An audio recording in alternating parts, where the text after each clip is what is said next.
श्री स्वामी समर्थ. तर ही गोष्ट आहे ना फक्त आणि फक्त जे शिवतं, जे टेलर लोक असतात ना त्यांनाच जमतं.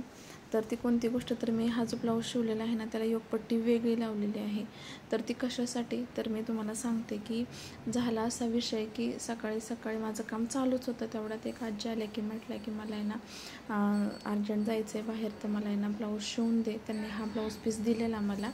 तर त्यांनी अस्तर वगैरे काही दिलं नव्हतं, डायरेक्ट म्हटल्या मला ब्लाऊज शिवून दे, मी 10-11 वाजता येऊन जाईल. तर त्यांची स्लीव्ज आहे ना 9.5 इंच होती, तर 9.5 अधिक अर्धा इंच, कारण अस्तरचा ब्लाऊज होता त्यामुळे 10 इंच घेतली.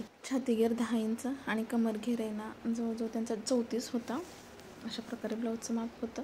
तर त्यांनी ब्लाऊज पीस तर एवढा छोटा दिला होता ना की त्याच्यात आहे ना स्लीव्ज पण मोठे असल्यामुळे थोडं बसायला ॲडजस्ट करावं लागणार होतं त्याच्यामुळं, आणि लगेच पाहिजे असल्यामुळे ना म्हटलं ठीक आहे करते मी ॲडजस्ट, शिवते एकदम व्यवस्थित. अस्तर वगैरे काही दिलं नव्हतं आणि माझ्याकडे मॅचिंग पण नव्हतं, त्याच्यामुळं माझ्याकडे जे अवेलेबल होतं ना ते म्हटलं लावूया. आणि आजी तशा बोलल्या पण जे असेल ते लाव, काय आतून दिसणार नाही म्हणून. तर माझी बघा स्लीव्ज कट करून झाली, एका बाजूला थोडंसं जॉईन करायचं आहे. ते पण जर पाठीचा गळा 6 असेल किंवा 6.5पेक्षा कमी असेल तर पाठीचं जे शोल्डर असतं ना ते आपण 6 इंच घ्यायचं. तर बघा माझं ब्लाऊज आहे ना म्हणजे अस्तर कट करून झालं आणि ब्लाऊज पीस पण अंथरला आहे. तर दाखवते तुम्हाला मी कसं कमी पडते ते. त्याच्यावरती मी स्लीव्ज ठेवली आणि पाठीची बाजू पण ठेवून घेतली त्याचबरोबर, आणि पुढची बाजू पण ठेवून घेतली. 4 टक्स होता त्यामुळे. तर कट करताना तुम्हाला दिसलं असलं की त्याच्यात योगपट्टी बसायला जागा नाही आहे कुठंच, कारण ज्या छोट्या छोट्या पट्ट्या आहेत त्या आपण स्लीव्जला म्हणजे कमी पडते, त्याच्यामुळे तिथं जॉईन करावं लागणार होतं. जर अर्जंट ब्लाऊज झाला आणि अशा परिस्थितीत आला किंवा अस्तर नसेल किंवा कमी असेल तर तुम्ही काय करता किंवा असं जुगाड करता का, तर मला पण नक्कीच कमेंटमध्ये सांगा. तर माझी पाठीची बाजू मी गळ्याच्या बाजूला आणि कमरेच्या बाजूला टिप मारून पलटी करून घेतलं आणि लगेचच दाब टिप देऊन घेतली अशा प्रकारे. तर आहे ना पुढची बाजू पण मी 4 टक्स वगैरे मारून घेतले एकदम व्यवस्थित.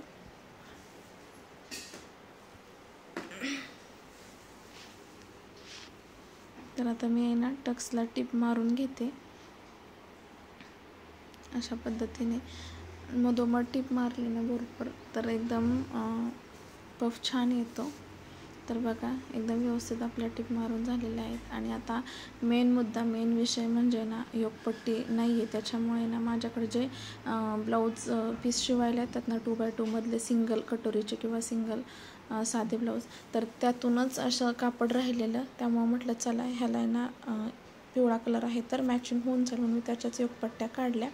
काही वेगळं वाटत नव्हतं, कारण आहे ना मी जे योगपट्टी घेतलेली ती प्लेन होती आणि जो त्यांचा ब्लाऊज पीस होता ना तो पिवळ्याच कलरचा होता, पण नॉर्मल किंचित अशी डिझाईन होती, त्यामुळे मॅचिंग होऊन जात होतं. तर मी अशा प्रकारे योगपट्ट्या जोडून घेतल्या. अर्जंट असं ब्लाऊज आला आणि जर समजा लईच गरज असली आणि लगेच पाहिजे असेल तर मग असं काहीतरी करावंच लागतं. आणि त्यातून कसं आजी असल्यामुळे ना मला आहे ना म्हटलं डायरेक्ट मी हो बोलले, म्हटलं काय का असे ना त्यांना आहे ना एकदम व्यवस्थित असा शिवून द्यायचा, त्याला आपल्याला किती त्रास झाला तरी. तर आता तुम्ही बघू शकता स्लीव्जला सुद्धा जोड द्यावा लागतो. ज्या 2-3 पट्ट्या राहिलेल्या ना त्याने मी जोड देऊन घेतला अशा प्रकारे. दोन्ही बाजूला थोडंसंच कापड राहिलेलं, त्यानुसारच अगोदर अस्तरला जोडून घेतले आणि नंतर म्हटलं किती राहते त्याच्यावरती आपण जोड देऊया म्हणजे आपलं कापड पुरेपूर पुरेल अशा पद्धतीने. आणि पाठीला मी आहे ना टिप मारलेली, दाब टिप दिलेली, त्यामुळे पाठीला कापडची गरज नव्हती, गोट वगैरे घालायची गरज नव्हती. फक्त आणि फक्त पुढच्या गळ्याचाच प्रश्न होता, तर पुढच्या गळ्याला पण मी अस्तरने दाब टिप देऊन घेतलेली. तर नवीन असेल तर चॅनलला नक्कीच लाईक, शेअर आणि सबस्क्राईब करायला विसरू नका, कारण वेगवेगळे आयडियाज नवीन व्हिडिओ येत असतात. तर अशा प्रकारे एक स्लीव्ज आपली झालेली आहे आणि आता दुसरी पण स्लीव्ज करून घ्यायची. तर आता बघा पुढची बाजू बाही आणि पाठीची बाजू असं आपले ना एकदम व्यवस्थित असं झालेलं आहे तयार. तर आता शोल्डर जोडायचं आहे, तर बरोबर मी मोजून घेते शोल्डर दोन्ही बाजूने आणि शोल्डरची पट्टी पण अशी जॉईंट करून घ्यायची अशा पद्धतीने.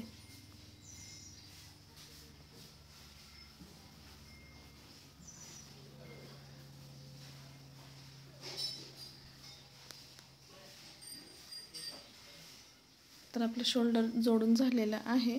तर आता आपल्याला आहे ना स्लीव जोडायची, पण त्या अगोदर आपण फिटिंग बघणार आहोत. म्हणजे कमरघेर किती आहे आणि ते मार्जिन आखून घेणार आहोत. कमरघेर आहे त्यांचा 8.25 इंच. दाखवते बघा त्या पद्धतीने, आणि एकदम व्यवस्थितच बसतो, व्यवस्थित मार्जिन घेऊन जातं. आता आपला छातीघेर बघा 9.5 पावणे 10 इंच आहे आणि बरोबर आपली रेष सरळ आलेली आहे टीप. तर आपण स्लीव जोडून घ्यायची. ते जोडून झाली आणि आता मी आहे ना जे त्यांना आहे ना गुंडे येतात आणि काजा, तर काजा मी मशीनवरच करते. एकदम नाजूक, म्हणजे एक वरतीच टीप घ्यायची आणि काजा करून घ्यायच्या आणि लगेचच मी ना कट करून घेतलं कात्रीने असे दोन्ही बाजूला धरून. तर माझ्या ना सगळं असं कट करून घेतलं आहे मी.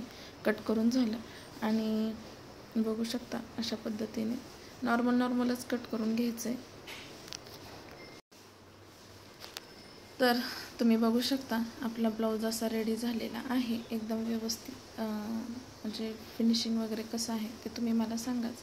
गुंड्या पण लगेचच लावून घेतल्या आणि त्या आजी आल्या आणि ब्लाऊज पण घेतला त्यांनी.